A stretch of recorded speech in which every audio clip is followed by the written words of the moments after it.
மீட்பராம் இயேசுவின் பாதப் பதிவுகளின் 3ஆம் நிலை. இயேசு முதல் முறையாக கீழே விழுகிறார். இனிய இயேசுவே, உம்மை ஆராதித்து வணங்கி உமக்கு நன்றி நிறைந்த அஞ்சலி செலுத்துகிறோம். அது ஏனென்றால் பாரமான சிலுவையை சுமந்து படைப்பனைத்தையும் மீட்டு ரட்சித்தீர்.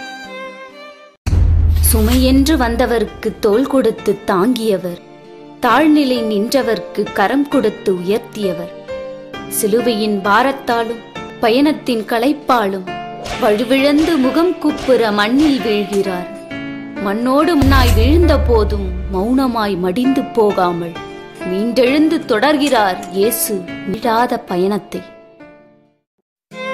ஏன் விழுந்து விட்டேன் என்று எண்ணுகிறீர்களா? விழவில்லை, நான் விழுத்தாட்டப்பட்டிருக்கிறேன். என் கால்கள் இடறுவதை நினைத்து கலங்கவில்லை நான்.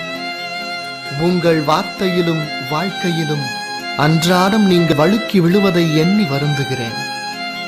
உங்களது தவறான முன்னுதாரணங்களால் பிறரை வழுக்கி விழச் செய்வதை எண்ணி உள்ளம் கலங்குகிறேன்.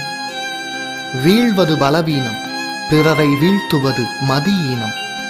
வீழ்ச்சியில் எழுச்சி பெறுவதே தெய்வீகம். வீழ்ந்த போதும் மீண்டெழுந்த இறைவா, உம்மைப் போல நாங்களும் எங்கள் வீழ்ச்சிகளில் துவண்டு விடாமல் துணிந்தெழுந்து பயணிக்க உமதருள் தாரும்.